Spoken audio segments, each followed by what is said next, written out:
She went on a business trip to Australia. Her friend had come to study, so she kept her at home.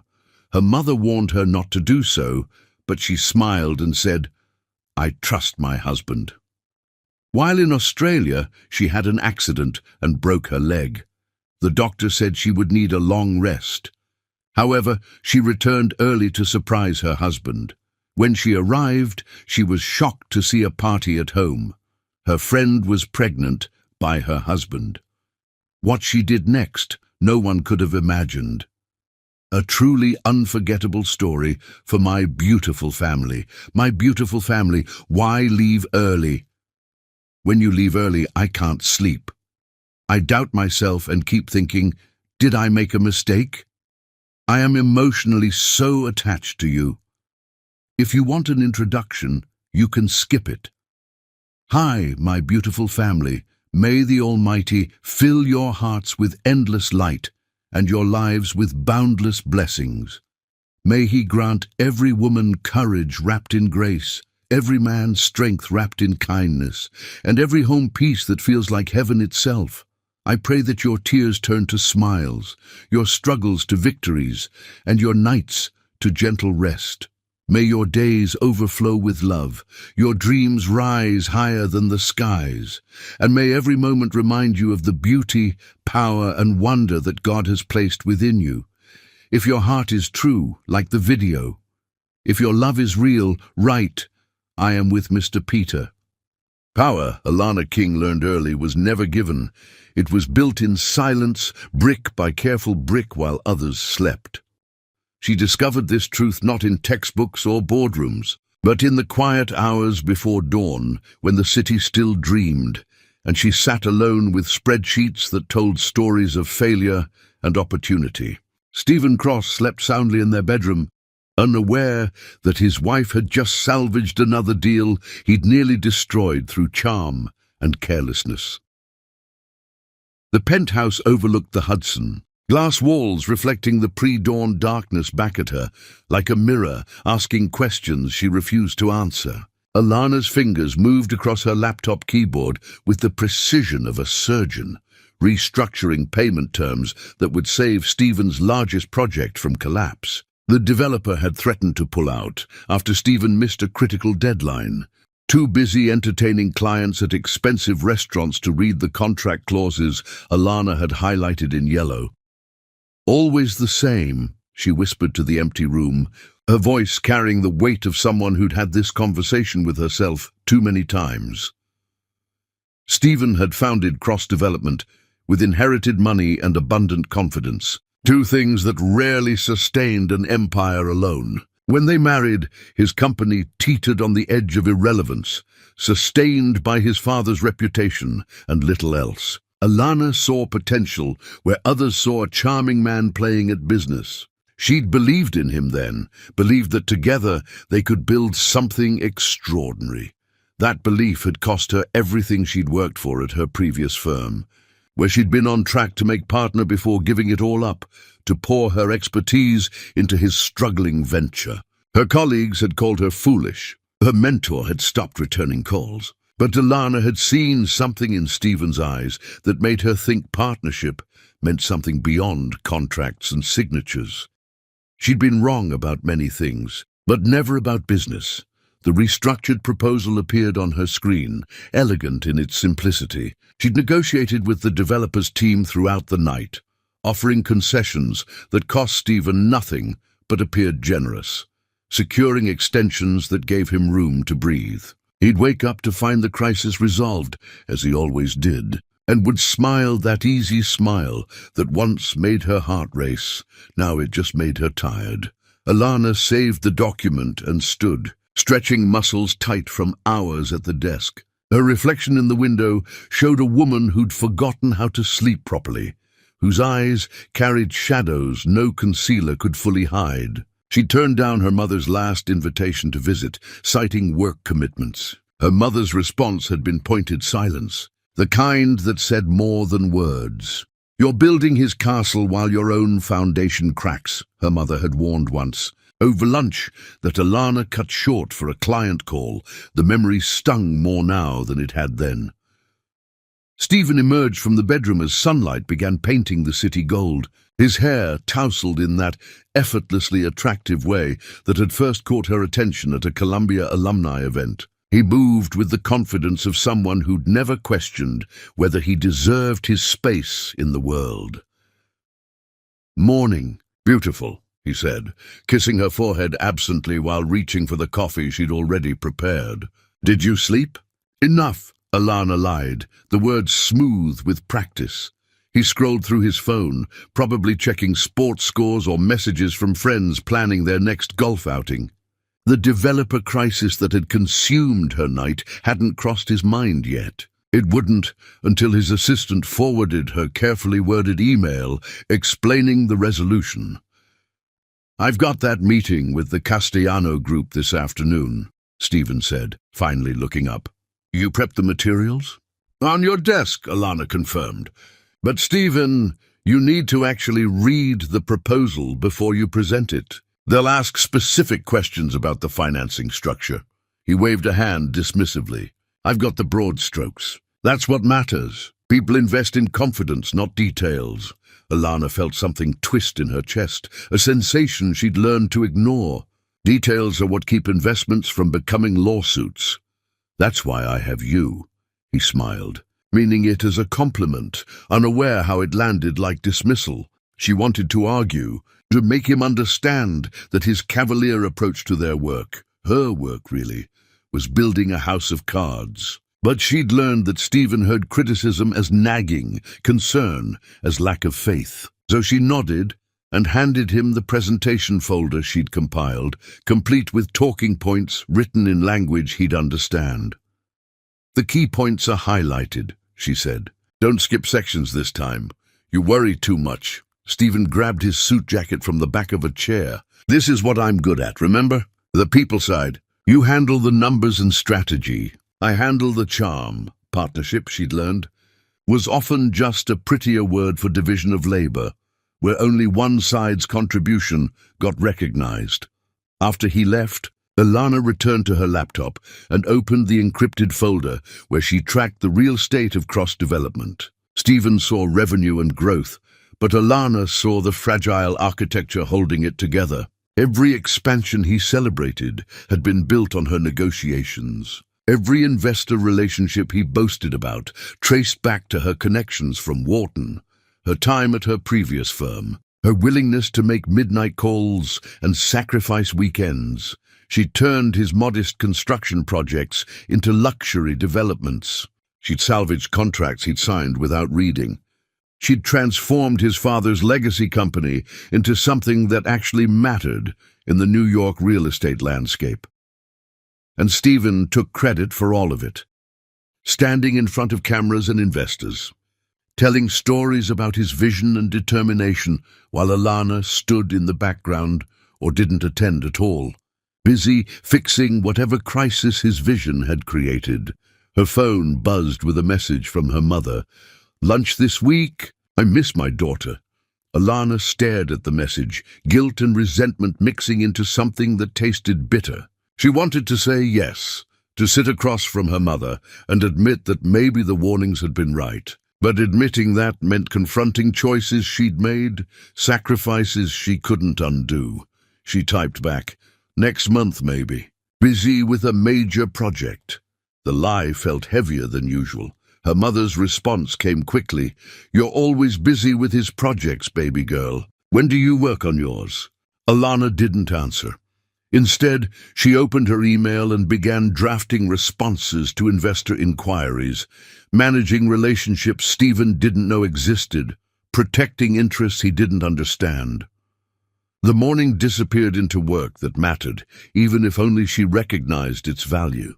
Around noon, her phone rang with Stephen's number. She answered, expecting questions about the Castellano presentation.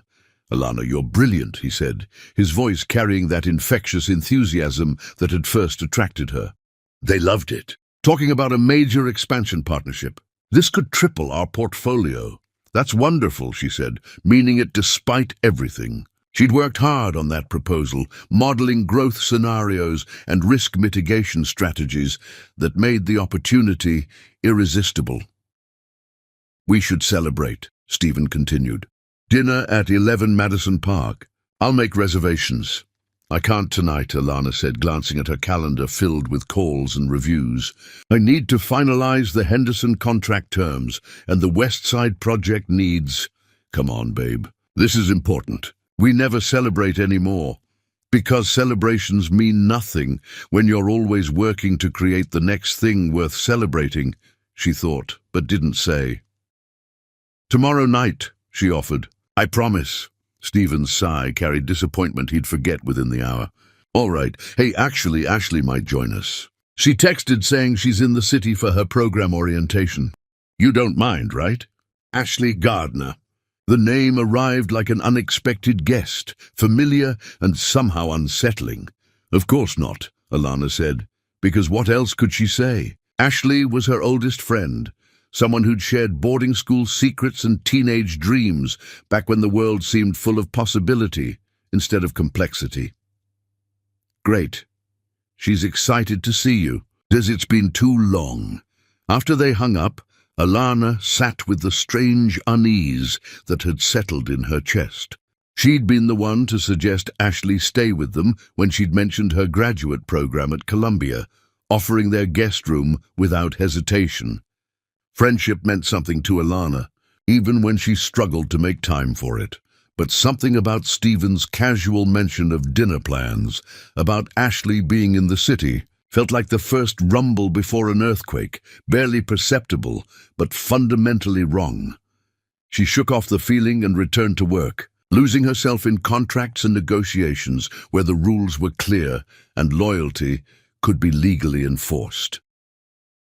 Evening found her still at the desk. The city lights blazing beyond the windows, like promises the darkness would eventually consume. Stephen came home late, smelling of whiskey and expensive cigars, his face flushed with success and celebration he'd had without her.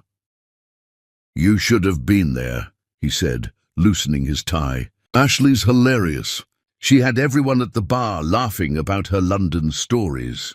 I'm glad you had fun, Alana said, saving her documents and closing her laptop.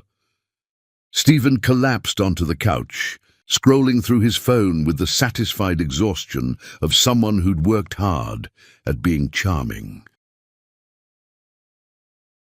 She's staying at the Marriott for now, but I mentioned our offer about the guest room. She seemed interested. Of course. She's always welcome. You're the best, you know that? Stephen smiled at her, genuine warmth in his expression. I don't tell you that enough. Alana crossed to him, letting him pull her down beside him, his arm around her shoulders in a gesture that once felt like safety. Now it just felt like another responsibility she carried, the maintenance of a marriage that existed more on paper than in the quiet spaces between words. I love you, Stephen said, kissing her temple. I love you too, Alana replied. The phrase automatic as breathing and just as thoughtless. Later, as Stephen slept beside her, Alana stared at the ceiling and wondered when exactly she'd become invisible in her own life. When her contributions had transformed from partnership into expectation. When love had become something she performed rather than felt. Her mother's voice echoed in the darkness. A woman who builds a man's kingdom rarely gets to rule it. Alana closed her eyes against tears that wouldn't come. Too tired, even for grief. Tomorrow she'd wake early again, fix whatever Stephen broke today, and continue building an empire that would never have her name on it. That was partnership, she told herself. That was love. But deep in some place she didn't examine too closely. A small voice whispered that love shouldn't feel like erasure, and partnership shouldn't mean disappearing. She ignored it. As she ignored most truths that threatened the careful architecture of her life, and eventually sleep claimed her in that restless way it had for months, offering no real rest, only temporary escape from choices she couldn't undo. Outside, the city continued its endless transformation, buildings rising and falling according to plans drawn by people whose names would be forgotten while their creations endured. Anonymous architects of someone else's dreams. Chapter 2.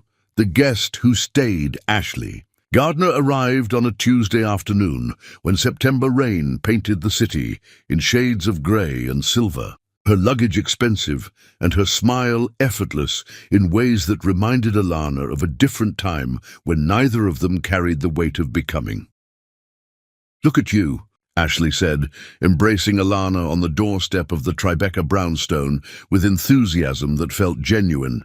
"Still stunning, still brilliant, still intimidating everyone in the room." Alana laughed despite herself, helping with the luggage that seemed excessive for someone pursuing a graduate degree rather than relocating permanently. "And you're still flattering your way through life. It's gotten me this far." Ashley's eyes swept over the brownstone's interior with appreciation that bordered on assessment. "This place is incredible. Alana, you've done so well." The phrasing struck oddly, not "you both," but "you," though Alana dismissed it as linguistic carelessness rather than intention. Stephen appeared from his study, his face lighting up with the uncomplicated pleasure of someone greeting an attractive woman who found him interesting. "Ashley, welcome to the chaos." "Chaos?" Ashley laughed, her hand touching Stephen's arm in greeting, a casual gesture that lasted a beat longer than necessary. "This is the opposite of chaos. This is what success looks like." They settled into the living room while Alana prepared tea, listening to Stephen and Ashley's conversation drift from the other room. Easy banter about Columbia's campus, London's differences from New York, mutual acquaintances from social circles that overlapped in ways Alana had forgotten. "Alana was the genius of our class," Ashley was saying when Alana returned with the tea service. "Always 3 steps ahead of everyone else. Terrifyingly competent." "That's my wife," Stephen agreed, accepting his cup. "She runs everything. I just show up and smile." He meant it as praise, but something in Ashley's expression shifted, a flicker of calculation quickly masked by her smile. "A good partnership," she said. "That's rare." Over the following weeks, Ashley's presence wove itself into the fabric of their daily life with a seamlessness that should have felt natural, but instead created subtle distortions Alana couldn't quite name. Ashley joined them for breakfast, contributing observations about whatever news dominated headlines. She accompanied Stephen to site visits when Alana was occupied with investor calls, taking photographs and asking questions that Stephen found refreshingly engaged. She cooked dinner on evenings when Alana worked late, filling the brownstone with aromas and laughter that greeted Alana like evidence of her own absence. "You don't mind, do you?" Stephen asked one evening, finding Alana at her desk, while Ashley prepared something that smelled divine. "She's just trying to be helpful. Feels bad about imposing." "She's not imposing," Alana said truthfully. "She's welcome here." And she was. Alana wanted to be generous, wanted to honor the friendship they'd shared through formative years. But generosity couldn't quite silence the small observations accumulating like snow before an avalanche. The way Ashley touched Stephen's shoulder when making a point, the inside jokes developing between them about things Alana hadn't witnessed. The evening Alana came home to find them watching a movie together in the darkened living room. Ashley's head tilted towards Stephen's in a posture that suggested intimacy. "There you are," Stephen had said, not moving from his position. "We're watching that documentary about the Maldives. Ashley's been there." "It's gorgeous," Ashley added, finally sitting upright. "You two should go. Take a break from all this work." But they never did take breaks, not really, because Stephen's version of breaks still required Alana to be available for the emergencies his absences created. One evening, Alana returned from a particularly brutal negotiation to find Stephen and Ashley at the dining table. Papers spread between them, covered in Stephen's handwriting and Ashley's comments. "What's this?" Alana asked, setting down her bag. "Ashley's been helping me with that property analysis you asked about," Stephen said. "She's got a good eye for this stuff. Very analytical." Alana felt something cold settle in her stomach. "The Riverside Project," I was handling that analysis. I know, but you've been so busy, and Ashley offered. She's actually really sharp with numbers. Stephen smiled at Ashley with uncomplicated appreciation. Makes me wonder why she went into design instead of finance. Ashley's expression held carefully constructed modesty. I just enjoy problem solving. It's fascinating seeing how these projects come together. Alana picked up the papers, scanning analysis that was competent, but missed several critical factors she'd been researching. This is helpful, she said carefully, but there are zoning complications and environmental concerns that need deeper investigation. Always so thorough, Ashley said warmly. That's why Stephen's so successful. You catch everything. The compliment felt like being patted on the head for doing homework, while adults had more interesting conversations. That night, Alana mentioned her concerns to Stephen as they prepared for bed. I think we should set some boundaries about work, she said, choosing words carefully. The projects are complex, and involving Ashley without full context could create issues. Stephen frowned, the expression of someone being asked to solve a problem he didn't perceive as existing. She's just trying to help, Alana. Why are you being territorial? I'm not being territorial. I'm being practical. These deals have nuances that... You're stressed, Stephen interrupted gently, that maddening patience he used when dismissing her concerns as emotional rather than logical. Ashley's presence is actually good for us. The house feels more alive. You work too much anyway.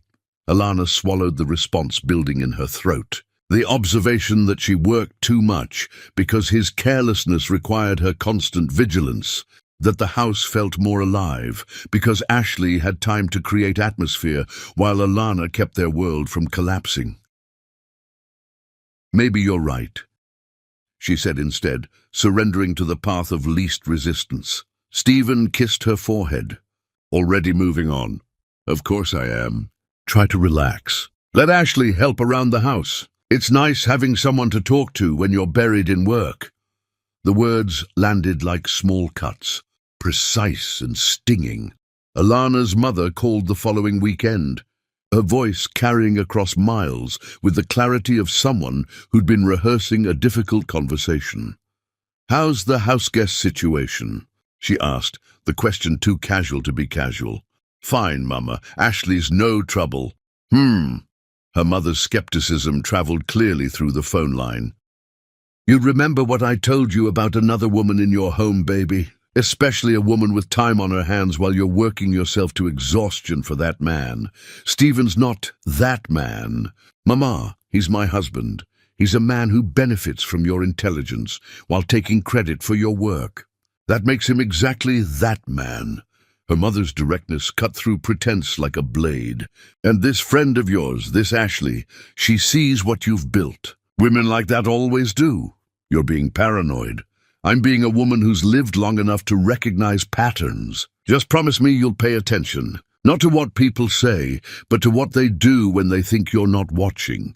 Alana promised, then spent the following days trying not to watch. Trying not to notice the small ways Ashley had begun occupying space that felt borrowed from Alana's own life. The morning Ashley appeared wearing one of Alana's scarves. I hope you don't mind. It was chilly, with an ease that suggested this wasn't the first time. The evening Stephen mentioned casually that Ashley had accompanied him to a charity gala because Alana had been feeling ill. How she'd been a perfect companion, really charming with the donors. The night Alana woke to hear laughter from the living room, where Stephen and Ashley sat talking at an hour when Alana usually worked alone, their voices creating an intimacy that excluded her even from her own home. Am I losing my mind? Alana asked her reflection one morning, studying her face for signs of the paranoia her mother had warned against and Stephen had dismissed. But her reflection offered no answers, just showed a woman who worked too hard and worried too much, who was probably just tired and stressed and reading into innocent situations. Trust, Alana reminded herself, was the foundation of everything. She'd built her marriage on it, built Stephen's company on it. built her entire life on the belief that loyalty was reciprocal and love meant partnership. So when Stephen suggested that Ashley join them for dinner at an exclusive restaurant, "She's been so helpful lately, and she knows hardly anyone in the city," Alana agreed with a graciousness she had to manufacture. They sat at a corner table while conversation flowed around topics that somehow always circled back to Stephen's projects, his vision, his challenges. Ashley listened with rapt attention, asking questions that made him elaborate on ideas Alana had actually developed. "You're so visionary," Ashley said at one point, her eyes on Stephen with undisguised admiration. "Not everyone can see the potential in spaces the way you do." Stephen glowed under the praise, while Alana picked at her food, watching dynamics she couldn't quite name, but felt instinctively were wrong. "Alana's the real genius," Stephen said magnanimously, including his wife in the conversation like an afterthought. "I just provide the charm. Charm matters," Ashley assured him. "People invest in people, not just projects." It was true, and that truth cut deeper than any lie could have. Walking home through autumn streets, Stephen walked between them, his presence creating physical distance that matched the emotional gulf Alana felt widening. Ashley laughed at something he said, her hand briefly touching his arm, and Alana wondered when exactly she'd become the third wheel in her own marriage. That night, alone in bed while Stephen snored softly beside her, Alana made a decision that felt both inevitable and impossible. She would trust. She would believe in the loyalty she'd invested everything in earning. She would be the bigger person, the understanding wife, the generous friend. She would ignore the small voice whispering that trust without vigilance was just another word for willful blindness, and that sometimes the greatest betrayals came wrapped in familiarity and smiled with friendly faces. Somewhere in the brownstone, Ashley slept in the guest room that had become hers through incremental occupation, and Alana told herself that suspicion was toxic and unworthy, that she was better than her mother's warnings and her own instincts. She would later remember this as the moment she chose loyalty over self-preservation, trust over truth, and she would spend years understanding the cost of that choice. Chapter 3. The Australian Gambit. The opportunity arrived in late autumn with the kind of perfect timing that should have felt like destiny, but instead felt like a door closing on something Alana couldn't quite name. The Thornbury Group's proposal landed in Stephen's inbox, but Alana was the one who recognized its significance, a mixed-use development in Sydney that would establish cross-development as an international player, tripling their portfolio value and opening markets Stephen had only dreamed about accessing. "This is incredible," Stephen said, reading the preliminary terms Alana had already analyzed.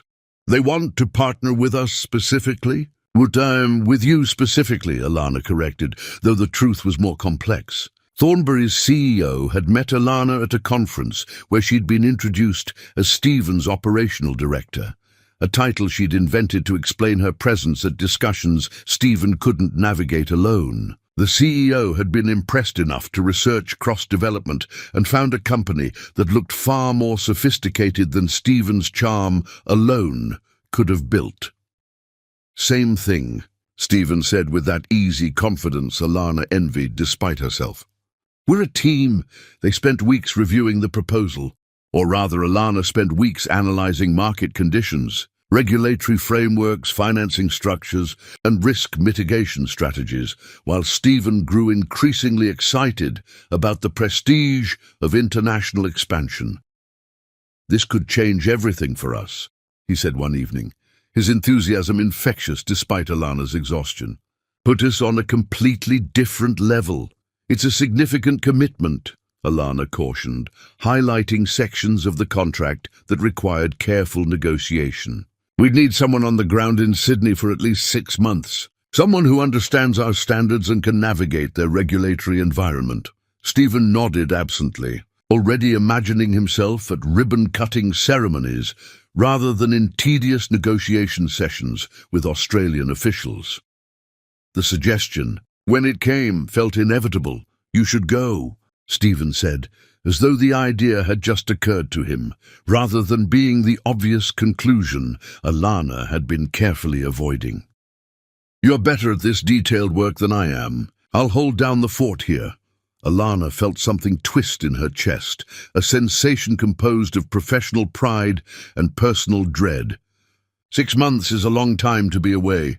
We'll video call every day. And think about what this means for us, for the company. You've always said we needed to think bigger.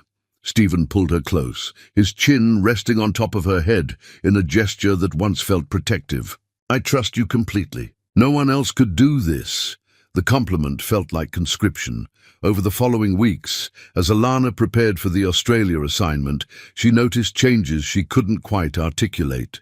Stephen and Ashley had developed routines that didn't include her, morning coffee conversations she wasn't part of, inside references to things that happened while Alana was locked in her office managing details Stephen found boring. "You'll take care of him while I'm gone?" Alana asked Ashley one evening, the question emerging before she could consider its implications. Ashley's smile was warm and immediate. "Of course, you don't have to worry about anything. Just focus on conquering Australia." The assurance should have been comforting. Alana's mother was less enthusiastic about the trip.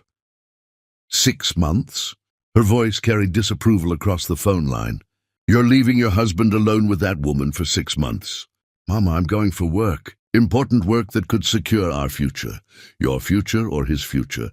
Because from where I'm sitting, you're the only one sacrificing anything." Her mother's sigh was heavy with things unsaid. "But you won't listen to me. You never do when it comes to him." The conversation ended in strained silence that Alana told herself was just her mother being overprotective, not prescient. The night before her departure, Stephen threw a small gathering at the brownstone. Friends and associates wishing Alana well, toasting her success, celebrating an opportunity that felt less like advancement and more like exile. Ashley played hostess with practiced grace, refilling drinks and ensuring conversations flowed smoothly, while Alana fielded questions about the Sydney project. At one point, Alana watched from across the room as Ashley touched Stephen's arm, while laughing at something he'd said, her body angled toward him in a posture that spoke of comfort and familiarity. "You've got a good friend there," one of Stephen's colleagues observed, following Alana's gaze. "Taking care of things while you're away?" "Yes," Alana agreed hollowly. "Very helpful." That night, after guests departed and Ashley retired to her room, Stephen held Alana with an intensity that felt like performance rather than passion. "I'm going to miss you," he murmured against her hair. "I'll miss you too." They made love with the desperate quality of people saying goodbye to something more than physical proximity, though Alana couldn't have explained what exactly was being surrendered in that moment. Morning arrived too quickly, pale light filtering through curtains, while Alana dressed in clothes she'd carefully selected for international travel. Stephen drove her to JFK, Ashley accompanying them with cheerful energy that felt intrusive on what should have been a private farewell. At the departure gate, Stephen kissed Alana deeply while Ashley waited nearby with Alana's carry-on bag, a helpful gesture that somehow felt like witness rather than assistance. "Go build us an empire," Stephen said, his smile confident and uncomplicated. "Take care of what we have here," Alana replied, meaning their home, their company, their marriage, all the things she was leaving in his custody. She hugged Ashley briefly, breathing in expensive perfume and feeling arms that held her with surprising strength. "Don't worry about anything," Ashley whispered. "I'll make sure everything runs smoothly." The reassurance followed Alana through security, onto the plane across the Pacific Ocean, landing in her consciousness at odd moments with increasing unease.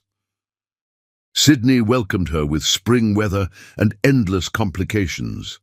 The Thornbury Group's offices were elegant, but the project details were messier than preliminary documents had suggested. Zoning disputes, environmental concerns, community opposition that required delicate navigation. Alana threw herself into the work with relief, grateful for challenges that could be solved through competence rather than trust. She rented a modern apartment in Darlinghurst, established routines that didn't include negotiating emotional landmines, and slowly began building the foundation of a deal that would transform cross-development from regional player to international presence. Video calls with Stephen became sporadic, his schedule crazy busy in ways he never specified. He looked well, perhaps better than when she'd left, relaxed and energized in ways that Alana's presence had apparently constrained rather than enabled. "How's everything there?" she'd ask, desperate for details that confirmed her absence mattered. "Great, really smooth. Ashley's been fantastic about helping with the social side of things. Clients love her." Stephen's answers were always enthusiastic and vague, painting pictures of a life continuing perfectly well without Alana's architecture. Ashley stopped responding to Alana's messages entirely, her silence explained away by Stephen as just being super busy with her graduate program. Alana told herself distance was natural, that people grew apart across continents and time zones, that she was being paranoid and possessive. She focused on work instead, negotiating with Australian officials who appreciated her thoroughness, meeting with local developers who respected her expertise, building relationships that had nothing to do with Stephen's charm and everything to do with her own competence. For the first time in years, Alana felt visible as herself rather than as Stephen's invisible partner. The feeling was both liberating and terrifying. Late one evening, after a particularly successful negotiation session, Alana sat on her apartment balcony watching Sydney's lights sparkle across the harbour. Her phone remained silent. No messages from Stephen, nothing from Ashley, only work communications from people who valued her contributions. She thought about calling her mother, admitting that perhaps the warnings had contained wisdom she'd been too stubborn to accept. But pride and fear kept her silent, because acknowledging doubt meant confronting choices she'd built her entire life around. Instead, she opened her laptop and reviewed the contracts she'd been drafting, losing herself in language that was clear and binding, where betrayal had legal consequences and loyalty could be enforced through clauses and signatures. If only marriages came with the same protections. Weeks blended into months. Australian summer arriving with heat that made Alana's apartment feel like a greenhouse. She established patterns that didn't include Stephen's presence. Morning runs along the harbour, evening work sessions at cafes where no one knew her history, weekends exploring a city that owed her nothing and expected nothing in return. She was happy, she realised with surprise. Not completely, not in ways that erased the ache of separation, but happy in small moments when her own competence was enough and she didn't have to perform gratitude for being allowed to excel. The realization should have been comforting. Instead, it felt like the last warning before everything collapsed, a moment of peace before the storm, a breath held before drowning. Alana stood at her apartment window one evening, phone silent in her hand, watching planes trace paths across darkening sky. Somewhere on one of those planes, perhaps, someone was flying toward their own transformation, their own moment of choosing between the life they'd built and the person they'd become. She didn't know yet that her transformation was already underway, that the woman who'd left New York would never truly return, that sometimes the greatest distances weren't measured in miles, but in the space between who you were and who betrayal would force you to become. The Sydney lights blazed against darkness, beautiful and indifferent, promising nothing except that morning would come whether you were ready or not. Alana wasn't ready, but morning came anyway. Chapter 4. Fractures in Silence. The delivery truck hit Alana's rental car at an intersection she'd crossed safely 100 times before. The impact, arriving with the suddenness of violence that transforms ordinary moments into dividing lines between before and after. One moment, she was reviewing contract terms on her phone, stopped at a red light while rain hammered Sydney's streets. The next, metal screamed against metal, and pain exploded through her left leg with white-hot intensity that erased thought itself. Everything that followed felt both immediate and distant. Paramedics cutting her free from twisted metal, morphine turning agony into something manageable but not absent. Emergency room lights too bright against consciousness that kept slipping away like water through cupped hands. "Your leg is badly fractured," the surgeon explained with the careful kindness of someone delivering news that would reshape someone's life.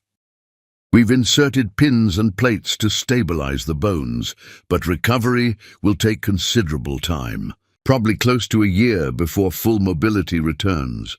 A year. The word landed in Alana's drugged consciousness like a stone thrown into water, ripples spreading outward to touch everything she'd built.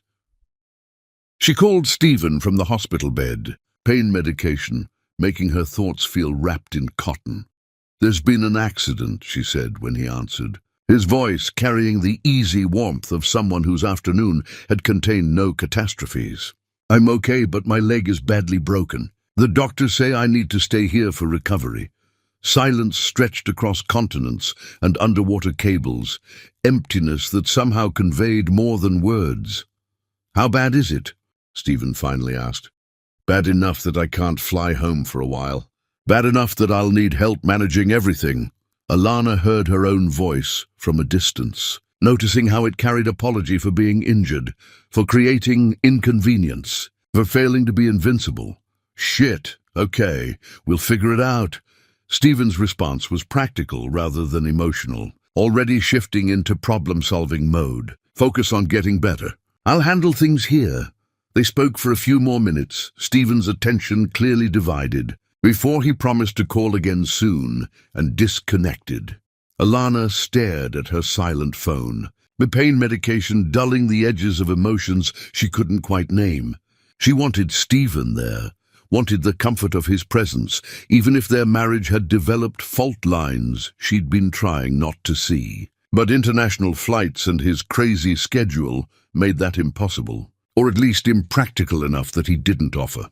Her mother called an hour later, her voice thick with tears and fury. "I'm flying there immediately," she declared. "Don't argue with me, Mama, it's too expensive and I'm fine. The doctors say—" "I don't care what doctors say. My daughter was in a car accident and is lying in a hospital bed alone. That's not happening." Her mother's tone brooked no argument. "I'll be there tomorrow." But Alana did argue, convincing her mother that the expense was unnecessary, that she was genuinely fine, that coming all the way to Australia for what was ultimately just a broken leg was excessive. The argument exhausted her more than the injury, and eventually her mother surrendered with the heavy silence of someone accepting defeat while knowing they were right. After the call ended, Alana lay in the hospital bed, listening to sounds of people moving through hallways, experiencing their own emergencies and recoveries, and felt more alone than she'd ever felt in her life. The following weeks blurred into a routine of pain, physical therapy, and the slow realization that her body had betrayed her capacity for control. Simple tasks became complex negotiations. Getting to the bathroom required careful planning. Showering was an elaborate production involving waterproof coverings and grab bars, and getting dressed took embarrassingly long. The Thornbury group was gracious about the situation, offering to pause the project until Alana recovered. But Alana refused to be sidelined, setting up her laptop from the hospital bed and later from the apartment where she recuperated, managing negotiations and reviews through video conferences and endless email chains. She couldn't walk properly, but she could still work. That had to be enough. Stephen's calls grew less frequent. his explanations increasingly vague about why he couldn't talk longer or why days passed without contact. "Things are just busy here," he'd say when they did connect. "Ashley's been helping a lot with the day-to-day stuff. She's actually really good at client management." Each mention of Ashley felt like a small cut, insignificant individually, but accumulating into something that couldn't be ignored. "I wish you were here," Alana said one evening. "Pain medication lowering the barriers that usually kept such admissions contained. I know, baby, but you're doing so well managing everything from there. And honestly, I'm not great with medical stuff. You know that." Stephen's discomfort with illness was legendary, but somehow hearing it articulated while she lay alone and injured made it feel less like quirk and more like abandonment. "I'm not asking you to do medical stuff. I just miss you. I miss you too. But hey, this project is going to be worth all this sacrifice, right? When you come home, we'll celebrate properly." The promise felt hollow even as he spoke it. Alana's physical therapist was a woman named Rebecca, who had no patience for self-pity, but infinite reserves of practical wisdom. "Recovery isn't linear," Rebecca said during a particularly frustrating session where Alana's leg refused to cooperate with even basic movements. "Some days you'll feel strong. Some days you'll feel like giving up. Neither feeling is permanent."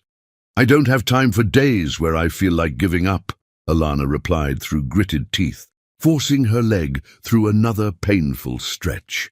Rebecca watched her with the assessment of someone who'd seen many patients push themselves toward breaking. "You've got time for whatever your body needs. That's not negotiable. The question is whether you'll accept that with grace or fight it until you damage yourself worse."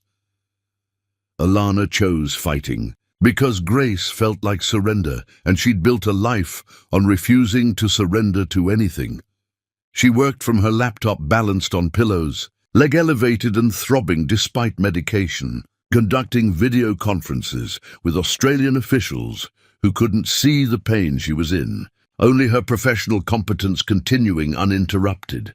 Between calls, she managed Stephen's New York operations remotely, reviewing contracts he forwarded without reading, salvaging client relationships he'd strained through inattention, maintaining the invisible architecture that kept cross-development functional despite his increasing distraction. "You're doing too much," her mother said during one of their daily calls. "You need to rest and heal. I can rest when the project is finished." "No, baby. You can rest now and finish the project when you're healthy. There's a difference." Her mother's sigh carried the weight of watching someone you love self-destruct in slow motion. "Has Stephen even asked how you're really doing, beyond the surface questions?" Alana couldn't answer honestly, without admitting truths she wasn't ready to face. Months passed in increments measured by physical therapy milestones and contract negotiations. Alana's leg slowly healed, the pins and plates doing their work while her body rebuilt itself around the trauma. But other things were fracturing. The connection with Stephen growing thinner across distance and his increasing absences. The gnawing suspicion that something was fundamentally wrong that she couldn't name but felt constantly. Ashley had stopped responding to any communication entirely. Her silence explained away by Stephen as just being overwhelmed with school. But when Alana logged into social media one sleepless night, she found recent photos of Ashley and Stephen at events together, charity galas, client dinners, casual brunches that looked intimate even captured in pixels. They appeared comfortable together, his arm around her shoulders in several images, her hand on his chest in others, both of them smiling with an ease that suggested this wasn't new. Alana stared at the photos until her eyes burned, her broken leg throbbing in rhythm with heartbeats that felt too loud in the silent apartment. She wanted to call Stephen, demand explanations, ask questions that terrified her with their potential answers. Instead, she closed the laptop and took an extra pain pill, letting medication blur the edges of observations she wasn't ready to confront. Rebecca noticed the change during their next session. "You're withdrawing," she said bluntly. Not just physically. You're disappearing into your head. I'm fine, Alana insisted. The lie automatic. You're alone in a foreign country, recovering from a serious injury, working yourself to exhaustion. And I'd bet good money that whoever you call home isn't giving you what you need. Rebecca's directness cut through pretense. That's not fine. That's survival mode. Survival mode is still surviving, until it isn't. Rebecca held her gaze with uncomfortable intensity. What happens when you heal physically but break somewhere else? You think you can work through that too? Alana didn't answer because the answer was yes. She would work through whatever broke, because work was the only currency she understood, the only value she could reliably produce, the only thing that made her worth keeping around. The realization tasted bitter. Late one evening, working through contract revisions while her leg ached with the particular viciousness of healing bones, Alana's video call request to Stephen went unanswered. She tried again an hour later with the same result. His phone went straight to voicemail. At midnight, he finally texted, "Sorry, phone died. Crazy day. Talk tomorrow." The message contained no apology for missed calls. No acknowledgement that his wife thousands of miles away with a broken leg might need more than a casual text. Alana stared at the message, something cold and heavy settling in her chest. She typed several responses, deleting each one before finally writing, "Sure, sleep well." But she didn't sleep well. She lay awake watching dawn creep across Sydney's skyline, leg throbbing with pain that had become constant companion, and finally admitted what she'd been avoiding for months. Something was terribly wrong. Stephen was pulling away, or had already left emotionally. His life in New York continuing without her in ways that felt less like temporary separation and more like permanent replacement. And Ashley's presence in that life, her silence toward Alana, the photos of them together, it all added up to a conclusion Alana desperately didn't want to reach. As morning light filled her apartment, Alana made a decision that felt both inevitable and impossible. She would finish the Sydney project early, whatever it took. She would return to New York and confront whatever truth was waiting for her there. Because not knowing was worse than any answer could be, even answers that would destroy everything she'd built her life around. Her leg still needed months of recovery, but Alana King had spent her entire marriage working through pain and exhaustion to hold Stephen's world together. She could do it one more time. For answers this time, not for love. Chapter 5. The Return Nobody Expected. The flight from Sydney to New York felt interminable. Hours stacked upon hours, while Alana's healing leg throbbed in protest against the cramped space and recycled air. She'd upgraded to business class to accommodate the extra room her injury required, spending money she'd never have spent before because pain had become currency in ways she was only beginning to understand. The passenger beside her, a businessman absorbed in his laptop, glanced occasionally at the cane secured beside Alana's seat, his curiosity polite enough to remain unspoken. Alana was grateful for the silence, too exhausted for the small talk that flights usually demanded.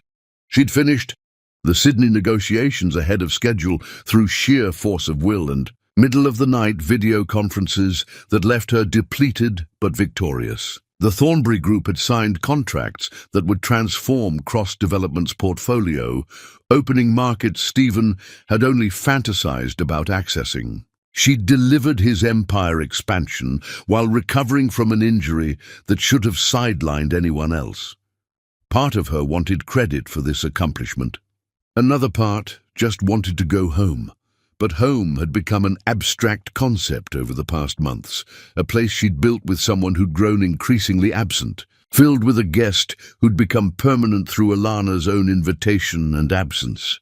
The brownstone existed in Alana's mind as it had been before she'd left, but reality was probably something else entirely. Stephen didn't know she was coming. Ilana hadn't told him the negotiations had concluded early, hadn't mentioned booking a flight, hadn't sought permission to return to her own life. The decision to surprise him had felt romantic when making it, but now carried an edge of dread she couldn't quite suppress. What if her surprise was unwelcome? What if her absence had become preferred to her presence? Ilana pushed the thoughts away and tried to sleep, but turbulence kept jolting her awake, her leg protesting each sudden movement with sharp reminders that healing wasn't complete, that breaking was easier than mending. JFK Airport welcomed her with the familiar chaos of international arrivals, crowds pushing through customs, the smell of industrial cleaning products and anxiety, announcements in multiple languages about security protocols and gate changes. Ilana moved through it slowly, her cane marking her as someone to navigate around, receiving sympathetic glances she didn't want.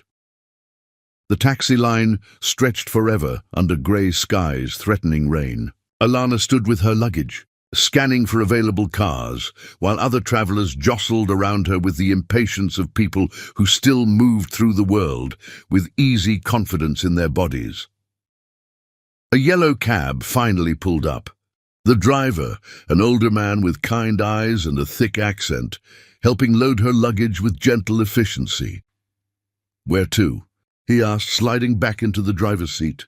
Ilana gave him the brownstone address, the words feeling strange on her tongue, after months of saying different addresses in different cities. "Welcome home," the driver said cheerfully, pulling into traffic with the aggressive confidence that characterized New York driving. "Thank you," Ilana replied, though home felt less like arrival and more like returning to a crime scene where she'd be both detective and victim. The drive through Queens toward Brooklyn should have felt familiar, but everything looked slightly foreign after months away. Buildings she'd passed hundreds of times now seemed to belong to someone else's life, a previous version of Ilana who'd existed before pain taught her how fragile certainty could be. Rain began as they crossed into Brooklyn, light at first, then heavier, transforming the city into watercolor versions of itself. The driver navigated with practiced ease, while Ilana watched the world blur beyond windows, her heart rate increasing as they neared her neighborhood. "This is nice area," the driver commented, turning onto tree-lined streets that led toward her home. "You live here long?" "A few years," Ilana said quietly. "Good place to come back to."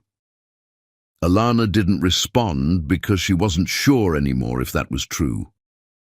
As they turned onto her street, Ilana's attention sharpened with sudden alertness. Cars lined both sides, far more than usual for a weekday afternoon. Through the rain, she could make out shapes in her front garden that looked wrong, unfamiliar. "What number?" the driver asked, slowing. "Right there," Ilana said, pointing. "But wait, just slow down for a moment," the driver obliged, coming almost to a stop, while Ilana stared at her brownstone with growing incomprehension. The garden was transformed with decorations. Balloons in shades of blue and pink, ribbons tied to the fence, flowers arranged in elaborate displays that spoke of celebration rather than everyday life. Cars she didn't recognize crowded the curb.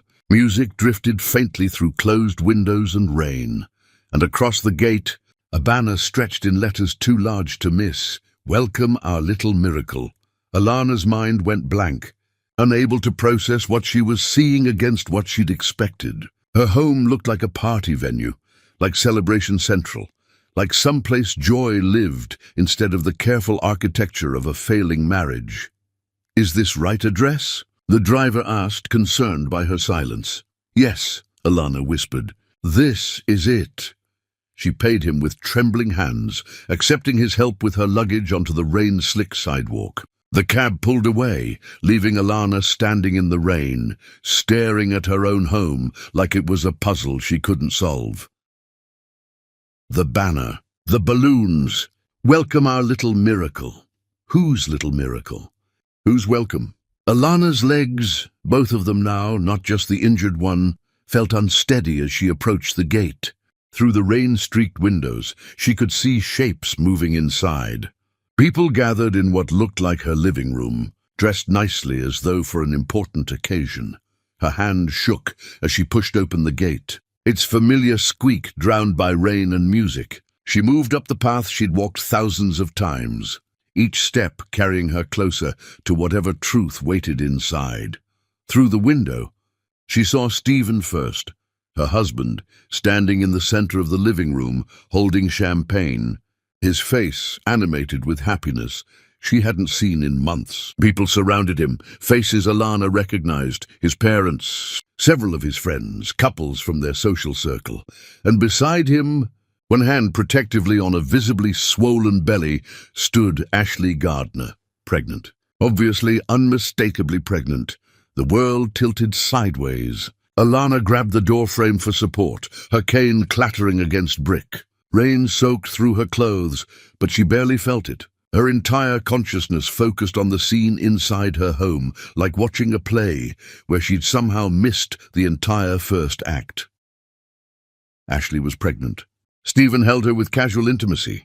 Their families celebrated together. And the banner, "Welcome our little miracle," suddenly made horrible, perfect sense. Alana's hand found the doorknob, muscle memory operating while her mind struggled to process what her eyes were showing her. The door opened easily because she'd never changed the locks, never imagined she'd need protection from her own life. The music was louder inside, something cheerful and generic. Celebration soundtrack for an occasion Alana hadn't been invited to. Conversations filled the space, laughter punctuating whatever stories were being shared. Alana stepped inside, water dripping from her coat, her cane tapping against hardwood floors with a sound that cut through ambient noise like a knife through silk. The conversations faltered first, voices trailing off as people noticed her presence. Heads turned with the synchronized movement of audience members, reacting to an unexpected entrance. The music continued for several more beats before someone had the presence of mind to turn it off. In the sudden silence, Alana stood in the doorway of her own home, looking at her husband holding another woman, her friend, her guest, the person she'd welcomed with generosity and trust, and felt something fundamental crack inside her chest. Stephen's face drained of color. His mouth opened, but no sound emerged. The champagne glass in his hand tilted dangerously, but he didn't seem to notice. Ashley's hand remained on her pregnant belly, protective and possessive, her expression frozen between guilt and defiance. Stephen's mother looked away, her shame visible even across the room. His father's face showed something that might have been pity or contempt. Alana couldn't tell which. The moment stretched into eternity, everyone frozen in a tableau of betrayal so complete that movement seemed impossible. Then Alana took another step forward, her cane tapping against floor with deliberate rhythm, and spoke the only words that made it past the constriction in her throat. "Stephen," she said quietly, "what have you done?" Chapter 6. The Public Execution. Stephen's champagne glass finally fell, crystal shattering against hardwood in fragments that scattered like his carefully constructed lies. The sound broke the frozen tableau, everyone suddenly moving in small, anxious ways, shifting weight, averting eyes, whispering to whoever stood closest. "Alana," Stephen managed, her name emerging like a question rather than greeting. "You're home. We thought you weren't coming back for another month." Clearly, Alana's voice remained steady despite everything inside her threatening to collapse. She moved further into the living room, her injured leg protesting but holding, her cane marking each step with accusatory percussion. "I can see you've been busy." Ashley's hand still rested on her swollen belly, the gesture so inherently maternal it made Alana's stomach turn. Ashley was perhaps 6 months along, maybe more, pregnant before Alana had even left for Australia or shortly after. Pregnant while sending friendly messages and promising to take care of things. Pregnant while occupying Alana's home, her husband, her life. "We should talk privately," Stephen said, finally finding enough composure to approach her. He stopped several feet away, as though recognizing that touching her would be dangerous. This is complicated. Complicated. Alana repeated the word like examining it for hidden meanings. You got my friend pregnant while I was in Australia recovering from an accident, and that's complicated? Murmurs rippled through the gathered guests. Stephen's mother pressed her fingers to her lips. One of his friends looked at the floor with intense interest. It's not like that, Stephen said, his voice taking on that reasonable tone he used when trying to manage difficult situations. You were gone for so long and things happened, Alana interrupted, her calm more devastating than screaming could have been. Is that what we're calling it? Things happened? Like weather or traffic, not choices you made repeatedly over months? Stephen's jaw tightened, embarrassment shifting toward defensiveness. You weren't here, Alana. You were on the other side of the world, always working, always too busy to even talk. What did you expect? I expected loyalty. I expected the man I married to not fuck my friend in our bed, while I was managing his business from a hospital bed with a shattered leg. Alana's voice remained level, but everyone in the room flinched at her bluntness. Don't make me the villain, Stephen snapped, his composure cracking. You chose to go to Australia. You chose work over our marriage. You were always choosing work. I chose work that built everything you have. I chose to go to Australia to expand your company. I chose to keep working after my accident because your empire would have collapsed without me. Alana moved closer, her cane unnecessary now that adrenaline was flooding her system with chemical courage. And you chose to betray me in the most cliched, pathetic way imaginable. Stephen's face flushed red, anger replacing guilt. You want to talk about choices? You chose to be absent. You chose to care more about deals and contracts than our relationship. You chose to become this cold, mechanical person who couldn't be bothered to prioritize her own marriage. The words landed like physical blows, each one calibrated to wound, to shift blame, to make her responsible for his betrayal. Cold and mechanical, Alana repeated softly. Is that what I became while building your empire? While managing your failures? While making you look competent to investors who would have laughed you out of rooms if they'd known the truth? The truth? Stephen laughed, the sound harsh and ugly. The truth is, you were never enough, Alana. You were never warm enough, never present enough, never anything except work and more work. Ashley actually cares about me as a person, not just as some project to manage. The room had gone absolutely silent now, everyone watching the marriage dissolve in real time with the horrified fascination of witnesses to a car crash. Ashley spoke for the first time, her voice surprisingly strong. I'm sorry, Alana. I never meant for this to happen. But Stephen and I fell in love. Real love, not whatever business arrangement you two had. Alana turned her attention to Ashley, studying the woman she'd welcomed as family. Business arrangement, is that what you told yourself while sleeping with my husband? That our marriage wasn't real, so your betrayal didn't count? It wasn't like that, Ashley protested, but her words lacked conviction. Then what was it like? Alana asked, genuine curiosity cutting through her rage. Tell me the version where you're not the woman who used my friendship and my absence to steal my life. I didn't steal anything. Ashley's chin lifted with defiance that looked practiced. Stephen chose me. He chose what we have together. You can't steal what someone willingly gives. The logic was sound in its cruelty. Stephen had chosen this, chosen her, chosen to build this new life while Alana's back was literally broken. Alana turned back to Stephen, seeing him clearly for perhaps the first time. Not the man she'd married, not the partner she'd imagined, but someone weak and selfish who'd always taken the path of least resistance, including into another woman's bed while his wife suffered alone. You're right about one thing, Alana said quietly. I did choose work. I chose to save your failing company. I chose to build an empire from the shambles your incompetence created. I chose to sacrifice my career, my ambitions, my entire life to make you successful. And you're right that it made me cold. But you know what made me cold, Stephen? Realizing too late that I was working myself to death for someone who would never appreciate it, never value it, never even see it. That's not fair, Stephen protested. I always appreciated you. No, you appreciated what I could do for you. There's a difference.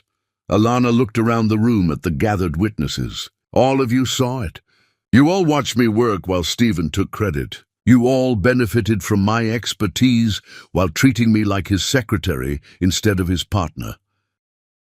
Stephen's father had the grace to look ashamed. His mother's tears flowed silently.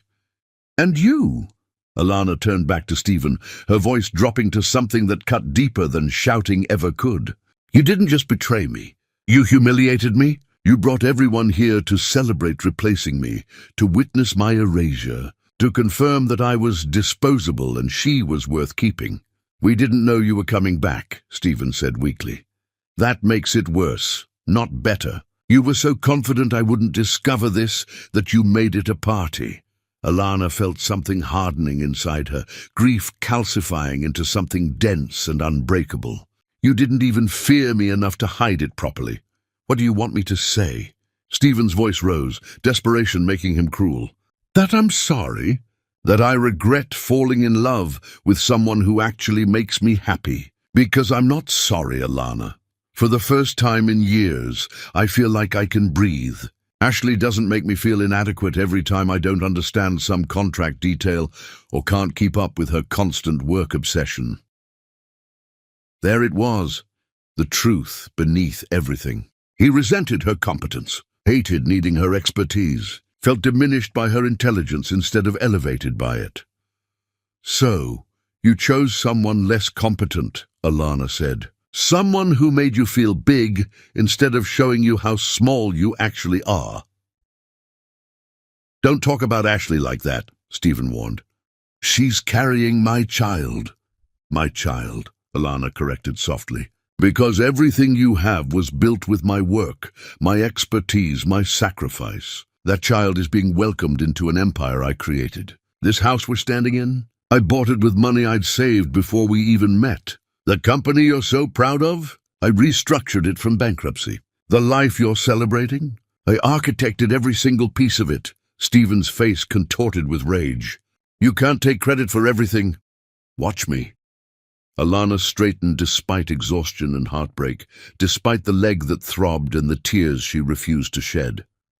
Because here's what happens now. I'm going to leave this house, this party, this joke of a marriage. And you're going to enjoy your moment, Stephen. Enjoy her. Enjoy the child. Enjoy pretending you built something worth having. She turned toward the door, her exit clear and clean. But know this, Alana said, looking back one final time. One day you will come begging me for mercy. One day you will realize exactly what you lost and exactly what you chose. And when that day comes, when you're desperate and broken and finally understanding the cost of your betrayal, I will decide if you deserve even a moment of my time. The promise hung in the air like prophecy. You're crazy, Stephen said, but his voice shook. No, I'm done. Alana opened the door, rain still falling beyond the threshold. Enjoy your little miracle. I'm going to build my own.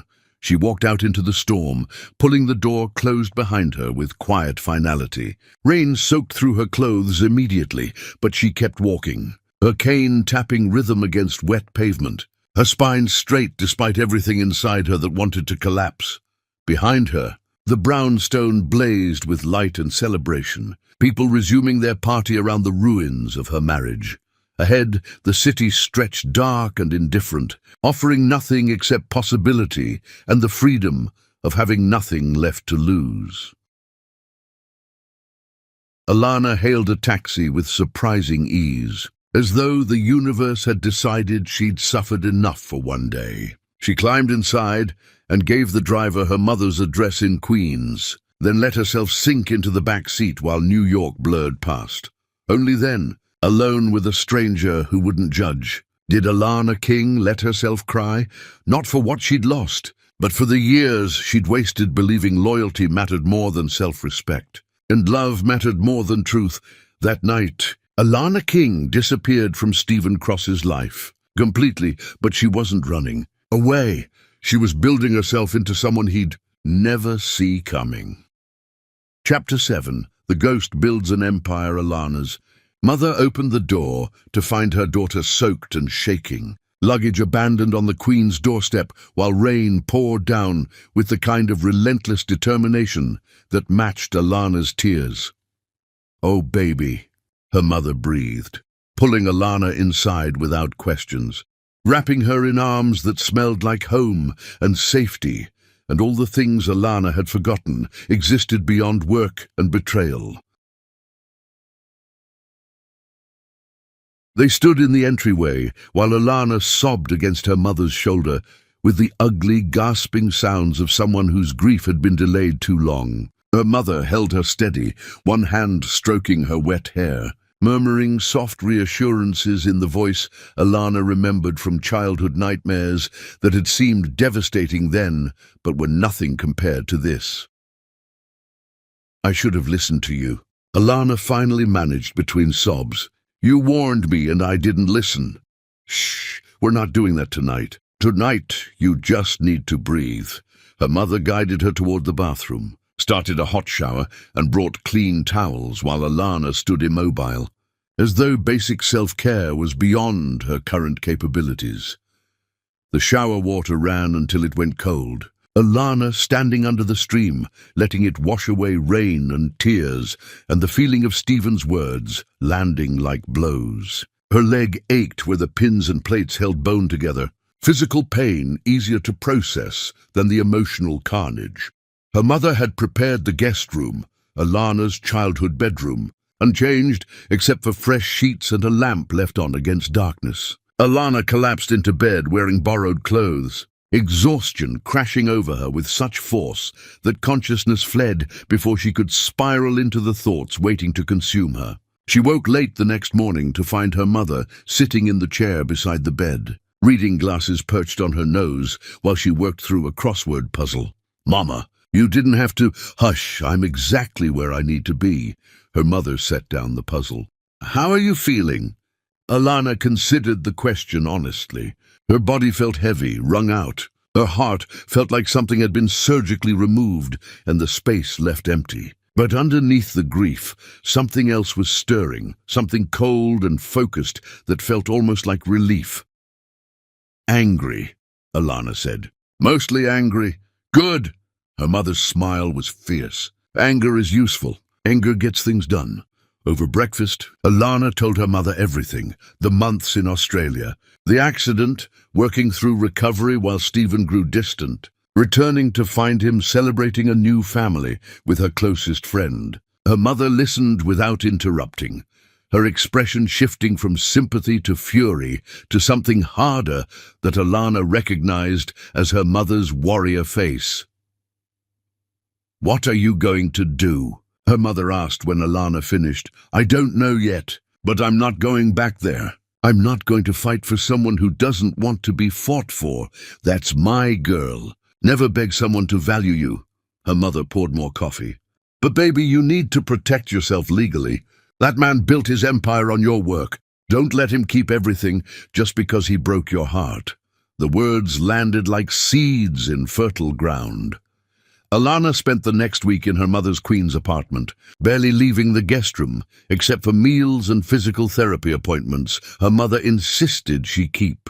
The world outside felt dangerous, full of potential encounters with Stephen or Ashley or anyone who'd witnessed her humiliation. But inside the small room where she'd grown up, Alana began planning. She pulled out her laptop and started documenting everything, emails showing her contributions to every major deal, contracts she'd negotiated, client relationships she'd built. The evidence was extensive because Alana had always been thorough, always kept records, never imagining she'd need to prove her own significance. Her phone buzzed constantly with calls and messages from Stephen, each one increasingly frantic as he realized she wasn't coming back, wasn't going to make scenes or demands, wasn't going to play the role of scorned wife begging for explanations. Alana blocked his number after reading one message that encapsulated everything wrong with him. "We need to talk about the Sydney contracts. Who's handling the follow-up? Not apologies, not remorse. Just concern about business continuity, as though her primary function was operational manager rather than betrayed spouse. The audacity would have been funny if it wasn't so perfectly characteristic. "You should get a lawyer," her mother advised one evening over dinner. "A really good, really ruthless lawyer who specializes in making men regret their choices." But Alana hesitated, not from forgiveness, but from strategy.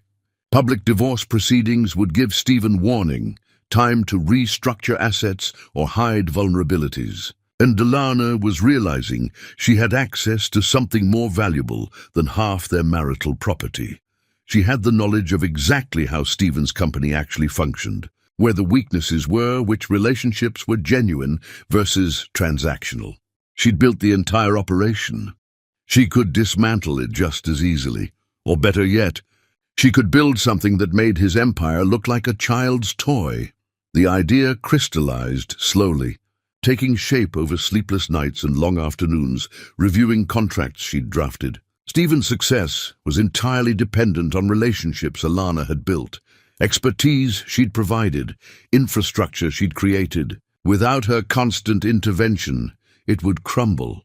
But that passive destruction wasn't enough. Alana wanted more than schadenfreude. She wanted to succeed so completely that Stephen's betrayal became the best thing that ever happened to her. She started making calls to contacts from her previous career. Before Stephen, before she'd poured her ambitions into someone else's dreams. Old colleagues who'd been disappointed when she left. Mentors who'd predicted she was wasting her potential. International investors from the Australia project who'd been impressed by her strategic thinking. "I'm considering some independent ventures," Alana told them, keeping explanations vague. "Would you have time to discuss potential partnerships?" They all said yes. Every single one. Within weeks, Alana had preliminary meetings scheduled with investors in Singapore, London, and Dubai, cities far from New York and Stephen's sphere of influence. Her mother was skeptical about her traveling so soon after the emotional devastation, but Alana insisted. "I need to move forward, Mama. Sitting here thinking about what he did will destroy me. Action is the only thing that makes sense." Her mother studied her daughter's face, seeing something there that was both concerning and impressive. "Just promise me you'll take care of yourself. Revenge is fine, but not if it costs you your health." "This isn't revenge," Alana corrected. "This is recovery. I'm rebuilding what he took from me. He took your marriage, baby, not your worth. He took years of my life, my career trajectory, my professional reputation. He took my trust and used it to build himself up while keeping me invisible. So yes, I'm taking some things back. The first flight left in 3 days, Singapore first, then Dubai, then London." Alana packed methodically, including documentation and presentations she'd prepared during sleepless nights. Her legs still ached, but physical therapy had restored most of her mobility. She'd learned to function through pain. This was just another kind. Her mother drove her to JFK, the silence comfortable in ways conversation couldn't be. "I'm proud of you," her mother said at the departure curb. "Not just for surviving this, but for refusing to be small because someone else was threatened by your size." Alana hugged her mother tightly. "Thank you for not saying I told you so." "I'll save that for later." Her mother's smile was fierce. "Now go show them what Alana King can do when she's not holding herself back for a man who didn't deserve her." Singapore welcomed Alana with humid heat and the kind of sophisticated professionalism she'd been craving. The investors she met were impressed by her Sydney work and intrigued by her vision for independent ventures, mixed-use developments that combined residential, commercial and community spaces in ways that prioritize sustainability over just profit margins. "This is innovative," one investor said, reviewing her preliminary proposals. "Why aren't you doing this through your husband's company?" "I'm exploring opportunities independently," Alana said carefully. My strategic vision doesn't always align with existing structures. They understood. Or rather, they understood enough to commit initial capital for feasibility studies and site assessments. Dubai was similar, meetings with investors who remembered her from international conferences, who'd been impressed by her analytical approach. They asked fewer questions about her separation from cross-development, accepting her independence as normal rather than aberration. London was different. London was where Ashley's family had connections, where rumors about the situation had spread through social networks that overlapped with business circles. Alana walked into meetings, knowing people had heard some version of events, probably Stephen's version, where she was the workaholic wife who'd abandoned her marriage. But Alana had prepared for this. She was direct when asked, neither making excuses nor demonizing Stephen. My marriage ended, she said simply. I'm focusing on work that reflects my values and vision. Sometimes personal and professional separations are necessary for growth. Her composure impressed them.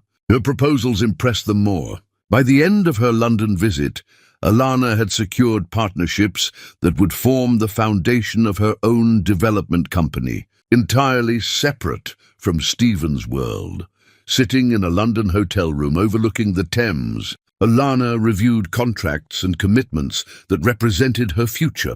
She felt lighter than she had in years, despite exhaustion and lingering heartbreak. She'd been so focused on building Stephen's empire that she'd forgotten what it felt like to build her own dreams. Forgotten that she was brilliant on her own, that her value wasn't dependent on his validation, that she could succeed without making herself smaller. For the first time since the accident, since the betrayal, since everything, Alana smiled, not because she was happy. Happiness felt distant still, but because she was remembering how to be powerful. She opened her laptop and began drafting the legal structures for her new company. She would need discrete ownership through carefully layered entities. Nothing that would alert Stephen to her activities until she was ready to emerge. The work absorbed her completely, hours passing while she built frameworks that would support the empire she was planning. Outside, London transformed from afternoon to evening to night, city lights blazing against darkness. Alana worked until exhaustion forced her to stop, her eyes burning and her leg throbbing, its usual reminder of how breaking and healing left permanent marks. Before sleeping, she checked her email one last time and found a message from Stephen's attorney. Divorce papers, finally. Initiated by him presumably so he could marry Ashley before their child was born. Alana read through the proposed settlement with clinical detachment. Stephen's lawyer had been generous in ways that suggested guilt rather than fairness, offering her the brownstone and a reasonable cash settlement. But nothing about the business. Nothing acknowledging her contributions to cross-development success. Nothing recognizing that she'd built everything he was offering to divide. Alana forwarded the documents to her own attorney with a simple message. We'll respond when I'm ready, not before.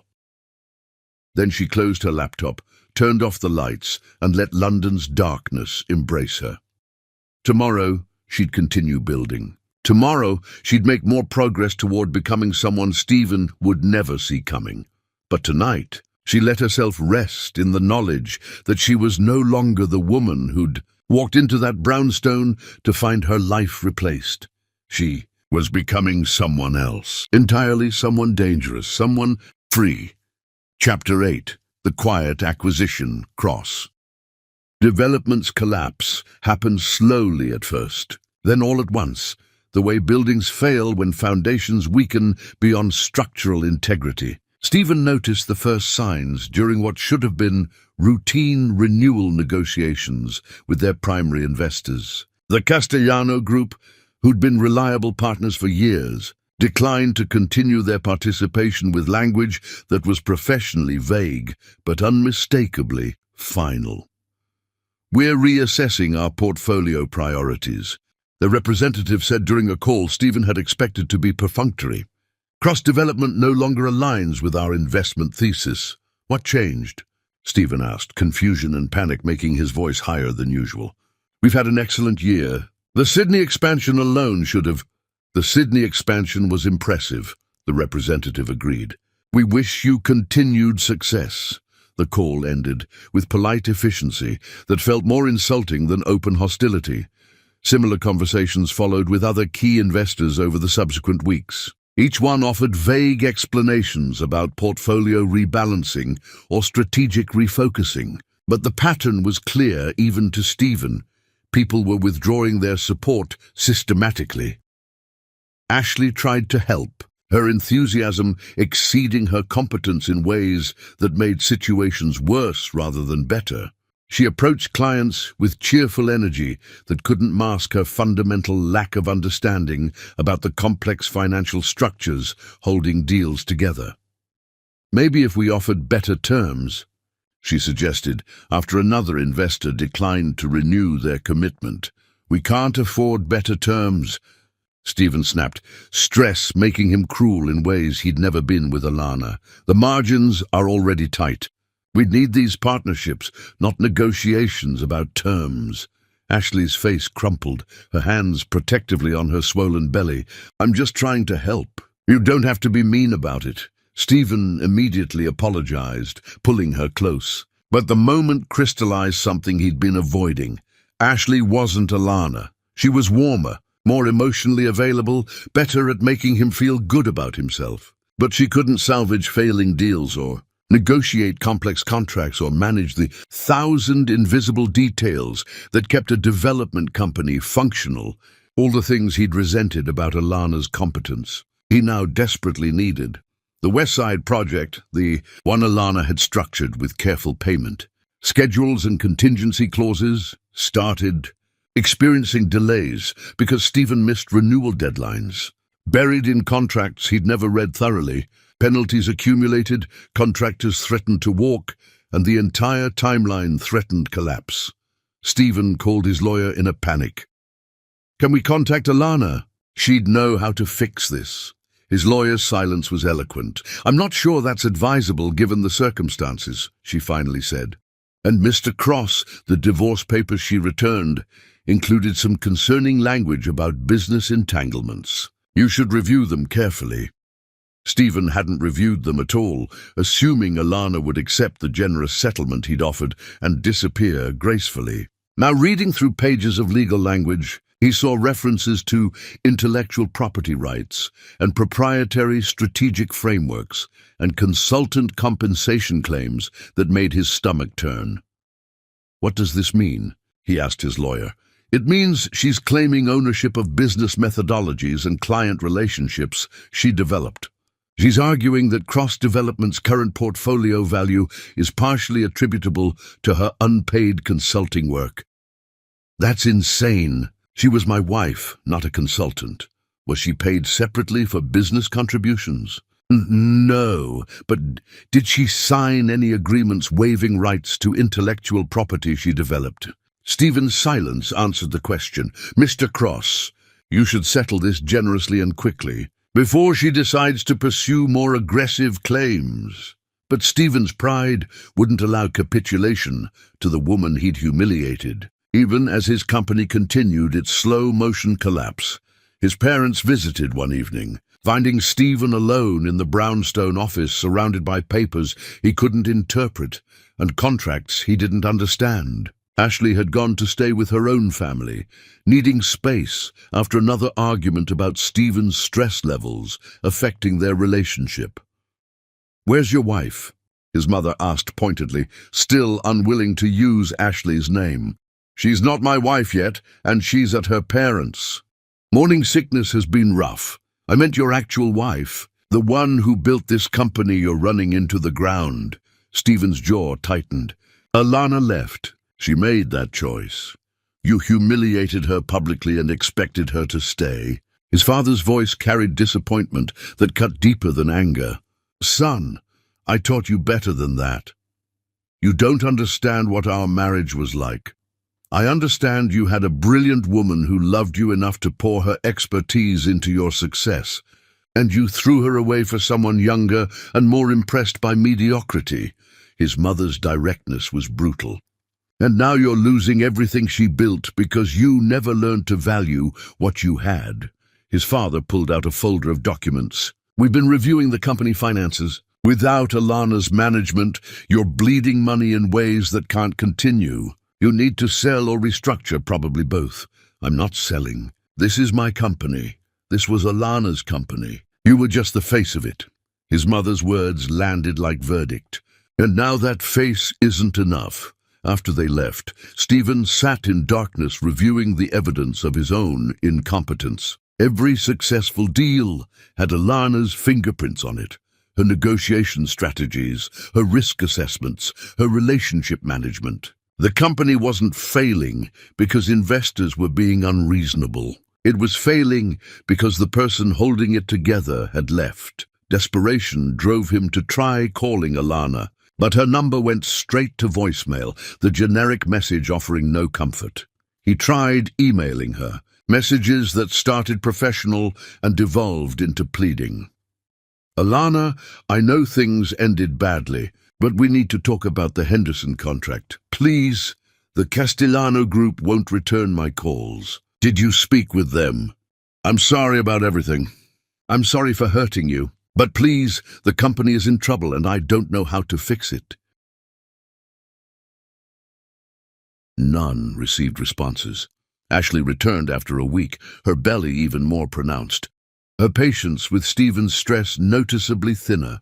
I need you to be present, she said one evening, after Stephen had missed another prenatal appointment. Our baby is coming in 3 months, and you're obsessed with saving a company that's falling apart anyway. This company is our future, Stephen protested. It's how we'll support our family. Maybe you should have thought about that before you destroyed your relationship with the only person who knew how to run it. The truth of her words stung precisely because Ashley rarely demonstrated such clear-eyed assessment. Then, salvation appeared in the form of an unexpected email from an international investment consortium Stephen didn't recognize. They were interested in discussing capital injection and operational restructuring for cross-development, with terms that seemed generous enough to stabilize everything. This could be the answer, Stephen told Ashley. Hope flooding back for the first time in months. New investors who don't care about past drama, just potential. The meeting was scheduled at a neutral office location in downtown Manhattan. Stephen prepared with the kind of desperate thoroughness he'd never applied before, actually reading contracts and rehearsing explanations of the company's structure. He brought his lawyer, dressed in his best suit, and arrived early to project competence and reliability. The investors arrived precisely on time. 3 representatives from Singapore and London introducing themselves with professional courtesy. They asked preliminary questions Stephen answered with increasing confidence.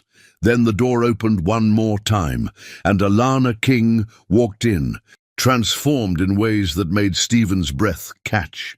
She wore a tailored suit that spoke of wealth and power, her hair styled differently, her entire presence radiating authority Stephen had never witnessed during their marriage.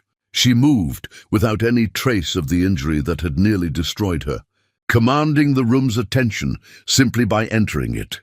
Stephen's rehearsed pitch died in his throat.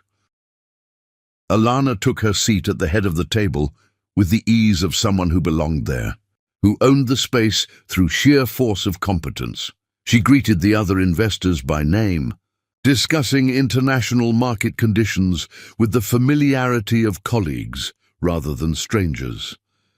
Then she finally looked at Stephen, her expression professionally neutral in ways that were somehow worse than hatred would have been.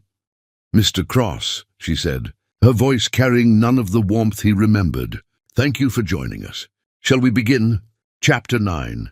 The Boardroom Before the Storm. Stephen's lawyer leaned close, whispering urgently, "Did you know she'd be here?" Stephen couldn't answer because his throat had closed around words that wouldn't form. Alana, his Alana, except she wasn't his anymore, and maybe never had been. sat at the head of the conference table as though she'd always belonged there, as though boardrooms were her natural habitat and he was the intruder, Mr. Cross. Alana's voice cut through his paralysis with professional courtesy that felt more insulting than anger. "We're ready when you are." He found his voice through layers of shock. "I wasn't aware you were part of this consortium. There's quite a bit you weren't aware of." Alana opened a leather portfolio that looked expensive in ways Stephen's accessories never had. "But we're not here to discuss my involvement. We're here to discuss Cross Development's financial situation and potential restructuring options." The Singapore investor, an older man whose nameplate read Mr. Tan, nodded agreement. "Ms. King has been instrumental in organizing this potential investment opportunity. Her insights into your company's operations have been invaluable." Stephen felt something cold settle in his stomach. "Her insights?" "Yes, Ms. King consulted on your company's strategic direction during her time in Australia, I believe." Mr. Tan consulted documents in front of him. The Sydney expansion was quite impressive, demonstrated significant expertise in international development negotiations. "That was my project," Stephen said automatically, the claim he'd made so many times it felt like truth. Alana's smile was brief and cutting. Technically, the Sydney expansion was the Thornbury Group's project. Cross Development was the American partner. But let's not get distracted by attribution questions right now. The London investor, a woman named Ms. Chen, spoke up. "Perhaps we should review the current financial situation before discussing anything else. Mr. Cross, can you walk us through Cross Development's current portfolio?" Stephen pulled out the presentation materials he'd prepared, grateful for something concrete to focus on beyond Alana's presence. He began describing the company's projects, trying to emphasize successes while downplaying the increasing challenges, but Alana interrupted almost immediately. "Excuse me, Mr. Cross, but those revenue projections don't match the most recent quarterly reports. Are you using outdated figures?" Stephen glanced at his papers, confusion cutting through his confidence. "These are the numbers my accountant provided. Your accountant is using figures from before the West Side project penalties and the Castellano withdrawal." Alana pulled out her own documents, sliding copies across the table. "The actual current revenues are approximately 30% lower than what you're presenting." The investors studied the competing figures with expressions that shifted from interested to concerned. "How do you have access to those numbers?" Stephen demanded, his lawyer putting a restraining hand on his arm. "I maintain relationships with several of your contractors and subcontractors," Alana said calmly. "Professional courtesy. They share information about project statuses. That's industrial espionage or something. It's networking, something I was quite good at while building your company's foundation." Alana's tone remained professional, but her words landed like scalpels. "Shall we continue? Or would you prefer to keep using inaccurate figures to pitch investors?" Stephen's lawyer intervened. "Perhaps we should take a brief recess to verify these numbers." "No need." Alana produced another document. "I've prepared a comprehensive financial analysis of Cross Development's current status. It's thorough, accurate, and rather concerning." She distributed copies around the table. Stephen grabbed his, scanning pages that detailed every weakness, every failed deal, every missed deadline, every investor withdrawal. The analysis was devastating in its completeness, showing a company hemorrhaging value despite Stephen's desperate attempts to maintain appearances. "This is what happens," Alana said conversationally, as though discussing weather rather than documenting failure, when strategic expertise is removed from operational management. Cross Development's current trajectory suggests bankruptcy within 18 months without significant intervention. "That's not true," Stephen protested, though the numbers on the page contradicted him. "Which specific figures do you dispute?" Alana asked. "The revenue decline? The investor withdrawals? The penalty accumulations from missed contract deadlines?" I'm happy to provide supporting documentation for every claim. Stephen looked at his lawyer helplessly. His lawyer was studying Alana's analysis with the expression of someone watching a carefully constructed house of cards collapse. Mr. Tan spoke gently but firmly. Mr. Cross, this analysis raises serious concerns about the viability of our potential investment. Can you address these findings? Stephen tried. He attempted to explain that the challenges were temporary, that new projects were in development, that the apparent decline was just a rough patch before recovery. But every explanation sounded hollow against Alana's documented evidence.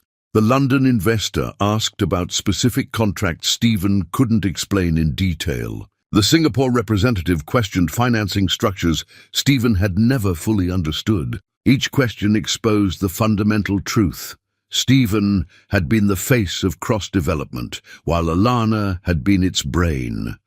Perhaps, Alana suggested after Stephen fumbled through another inadequate answer, we should discuss the real question. Not whether cross-development is struggling, clearly it is. But why? The market is challenging, Stephen tried. Real estate development is always volatile.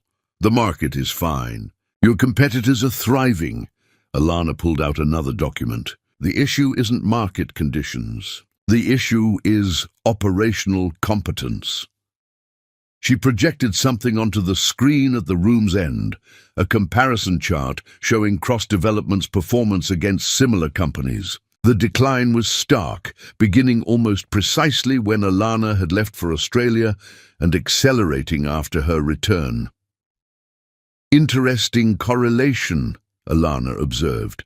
It's almost as though cross-development success was dependent on expertise that's no longer available. Stephen's face flushed red. You're sabotaging my company out of spite. I'm not sabotaging anything. I'm simply no longer propping up a company that couldn't function without my constant intervention. Alana's voice remained level despite his accusation. You wanted independence from my cold, mechanical management style. Congratulations, this is what independence looks like. You're still bitter about personal issues.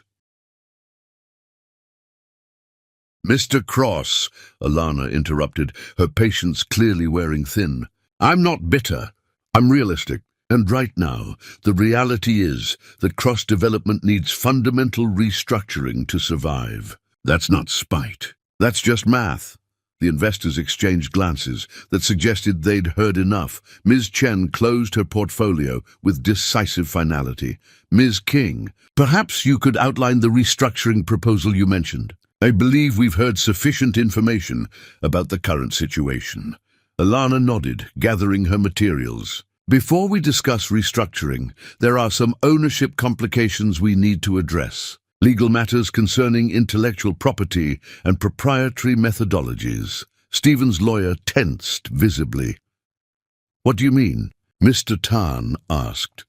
During my time consulting for cross-development, which is how I prefer to characterize my contribution rather than as unpaid spousal labor, I developed strategic frameworks, client relationships, and negotiation methodologies that are legally separable from the company itself. Alana spoke with the careful precision of someone who'd had these arguments reviewed by expensive lawyers. Any restructuring needs to account for the fact that cross-development's valuable assets are entangled with intellectual property I can legally claim. That's insane, Stephen burst out. You can't just claim ownership of my company. I'm not claiming ownership of your company. I'm claiming ownership of the expertise and relationships that make your company valuable. There's a difference. Alana pulled out another document, this one thick with legal language. These are the contracts you signed during our marriage. Partnership agreements with clauses protecting intellectual property rights, profit-sharing arrangements you never read carefully, and consulting frameworks that technically made me a shadow stakeholder in everything. Valuable the company developed. Stephen's lawyer was now reading his own copy of these contracts with dawning horror. You buried this in our marriage paperwork?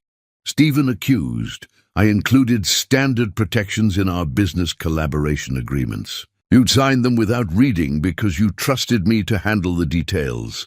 Alana's expression was unreadable. That trust was clearly misplaced, but the signatures are legally valid. The room had gone very quiet. The investors were watching this unfold with the fascination of people witnessing a carefully orchestrated demolition. So, what are you proposing? Ms. Chen asked Alana directly, clearly recognizing who actually held power in this room. Alana looked at Stephen for a long moment, her expression finally showing something beyond professional neutrality. Not hatred exactly, but something colder and more final. I'm proposing, she said slowly, that we adjourn for today. Give Mr. Cross time to review the situation with proper legal counsel. When we reconvene, we can discuss terms that acknowledge reality rather than fantasy. She stood, gathering her materials with efficient grace. Ms. King, Mr. Tan said respectfully, when would you like to reschedule? I'll be in touch with proposed dates. Alana moved toward the door, pausing only when Stephen spoke. Alana, please. Can we talk privately? Just for a minute? She turned back, studying him with eyes that held no trace of the woman who'd loved him. No, Stephen. We have nothing to discuss privately. Anything you need to say can be said through lawyers. Her voice was soft but absolute. You had months to talk to me privately. You chose celebration over conversation. Now you get business negotiations, not personal reconciliation. I'm sorry, Stephen said desperately. I'm sorry for everything, for hurting you, for not seeing what you did, for your apologies are several months too late and directed at the wrong concerns. Alana cut him off. I'm not interested in your remorse about personal betrayal. I'm interested in fair compensation for professional contributions. Keep them separate. She walked out, the investors following after offering Stephen perfunctory goodbyes. The door closed with quiet finality, leaving Stephen and his lawyer alone in the conference room, surrounded by evidence of systematic failure. How bad is this? Stephen asked, though he already knew. His lawyer set down the contracts with the care of someone handling explosives. Very bad. She's built an airtight case for claiming significant ownership of your company's valuable assets, and she clearly has the investor relationships to make alternative options impossible. So what do I do? You settle generously and quickly before she decides to pursue even more aggressive claims. Stephen looked at the closed door through which his wife, ex-wife, had just exited, taking with her any illusion that he'd built his empire through his own efforts. For the first time since childhood, Stephen Cross understood what it felt like to be completely powerless, and the worst part was knowing he deserved it. Chapter 10. The Empire Decides. The reconvened meeting happened 1 week later in the same conference room. Stephen arrived with 3 lawyers this time, including a notorious corporate litigator hired with money he didn't have, hoping to intimidate Alana into backing down. Alana arrived with a single young attorney, carrying only a slim briefcase. Stephen felt a flicker of hope. That hope died when the investors filed in, followed by additional legal representatives, and finally a video screen illuminating with 4 faces, Stephen's parents and Ashley's parents, witnessing everything in real time. What is this? Stephen demanded. Accountability, Alana said calmly, taking her seat. You humiliated me publicly with families watching. I thought it only fair that families witness this conclusion as well. Stephen's mother's face on the screen showed grim satisfaction. His father looked resigned. Alana withdrew a single document from her briefcase. I'm going to make this simple. Cross Development is insolvent. Debts exceed assets significantly. The only components with real value, client relationships, development methodologies, reputation, are all legally traceable to my contributions during our marriage and consulting work. Stephen's lead attorney jumped in. Ms. King, we dispute that characterization. Your analysis, Alana interrupted smoothly, assumes cross-development owns its client relationships outright. It doesn't. She projected emails, contracts, and documents onto the screen. Stephen's stomach sank as he realized how much evidence existed of his dependency on her. This email chain shows me negotiating the Castellano Group's investment. My personal relationships made that partnership possible. The contract explicitly names me as relationship manager, with clauses allowing me to take that relationship elsewhere. She pulled up another document. The Henderson contract. I structured every component from initial pitch through final signing. I can demonstrate through drafts that every valuable element came from my analysis, not Mr. Cross's input. Stephen's lawyer scrambled, clearly unprepared for this level of documentation. She was your wife, one protested. Marital contributions aren't separately claimable. Marital contributions made without compensation, while the other spouse benefits professionally, are absolutely claimable, Alana's attorney responded. Especially when protected by contracts the benefiting spouse signed without reading. Stephen's team demanded time to review. Alana granted it graciously. On screen, Stephen's mother shook her head slowly. After 20 minutes, Stephen's lawyers returned looking defeated. The contracts are valid, the lead attorney admitted. But surely we can negotiate a reasonable settlement rather than maximum claims that destroy the company entirely. I agree. Destruction serves no one. Alana slid copies of a final document across the table. That's why I'm offering Mr. Cross a choice. Option 1, Mr. Cross signs full ownership of cross-development to a trust I control. In exchange, he receives a settlement allowing him to start over with dignity. Existing projects complete, employees keep jobs, clients receive proper service. He walks away with capital to build something new if he learns from this. That's our entire company, Stephen protested. The company I built while you took credit, Alana's voice remained steady. Option 2, we litigate. I pursue maximum legal claims for unpaid consulting work, intellectual property, relationship ownership. Litigation destroys what value remains, costs everyone money, and ensures you end up with significantly less. But you get to fight if that matters. Stephen's lawyers were already shaking their heads. There's a third component to option 1, Alana continued. The settlement includes a separate trust for your child with Ashley. I don't punish children for their father's choices. That trust ensures your son or daughter has financial security regardless of what happens with you. Ashley's parents on screen looked surprised and grateful. Why would you do that? Stephen asked. Because I'm better than you. Alana's words were simple and devastating. I don't destroy innocent parties just because I can. That's the difference between us, Stephen. You burn what you can't control. I build, even when it doesn't serve me. Mr. Tan from the investment consortium spoke up. Ms. King has been clear about her intentions. If Mr. Cross accepts option 1, we continue our investment relationships under improved management. If litigation seems likely, we withdraw entirely. The message was clear. Alana had already secured their loyalty. Stephen looked at the papers, then at his family on screen, then at Alana's impassive face. You planned this from the beginning, he accused. From the moment you found out about Ashley. No, from that moment I planned to survive. Taking everything was just the most efficient path to survival. Alana leaned forward. You broke my heart, humiliated me publicly, replaced me while I was injured and alone. You did it all while benefiting from the empire I built. So yes, I planned carefully. I leveraged relationships I'd built. I documented everything because I learned from you that trust without protection is just another word for foolishness. You're destroying me. I'm giving you options that let you survive with dignity. That's more mercy than you showed me. Alana straightened.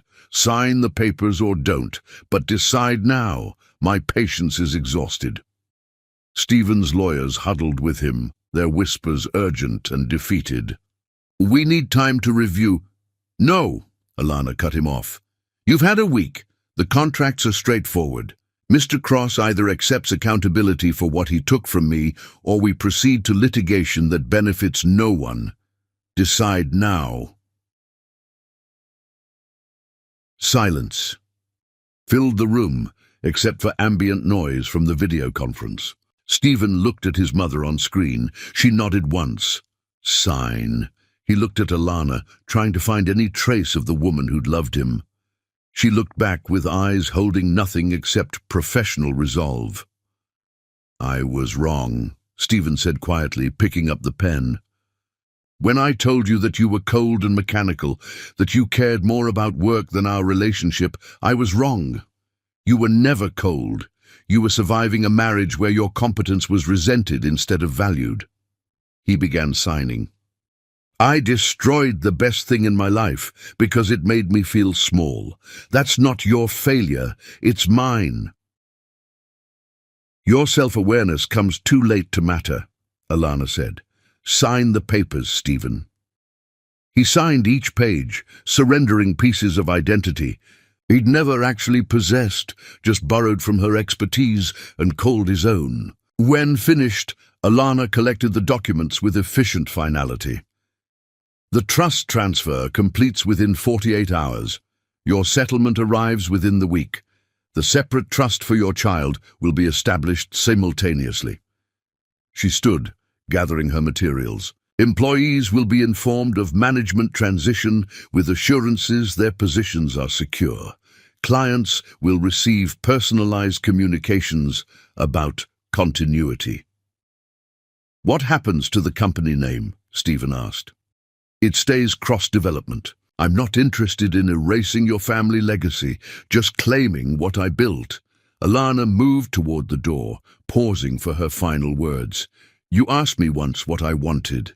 I wanted partnership, Stephen. I wanted to build something together where both of us mattered. You wanted a cheerleader who made you feel important. You got what you wanted. So did I, eventually. We're both better off." "Are we?" Alana looked at him directly. "I'm building an empire under my own name. You're starting over with enough capital to succeed if you learn humility. Yes, we're both better off." She turned to the video screen. "Thank you for bearing witness. Sometimes consequences need an audience." Alana King walked out, her posture straight, her cane barely noticeable now, her victory complete but carrying none of the triumph Stephen had feared. The investors followed with perfunctory goodbyes that felt like eulogies. Stephen sat in the empty conference room, surrounded by failed lawyers and papers, documenting the systematic transfer of everything he'd thought was his. On the video screen, his mother spoke before disconnecting. "You had a queen, Stephen, and you treated her like a servant. Don't expect sympathy from me." The screen went dark. Outside the building, Alana paused on the sidewalk as her phone buzzed with incoming messages. 3 new investment opportunities, 2 partnership requests, a confirmation from her lawyer that all transfers were complete and legally ironclad. She looked up at the Manhattan skyline, the city where she'd once been invisible, operating in someone else's shadow, building someone else's dream. Now she stood in her own light. A text from her assistant appeared. "Your 3 p.m. with the Singapore developers is confirmed. They're calling the project the King Tower." Alana smiled, not with bitterness or satisfaction, but with the quiet certainty of someone who'd learned the most important lesson. Power isn't taken. It isn't given. It's built in silence. Brick by careful brick, until the day you're ready to sign your name on the empire you created. She typed back, "Perfect, let's build something extraordinary," and walked forward into the city that was finally hers.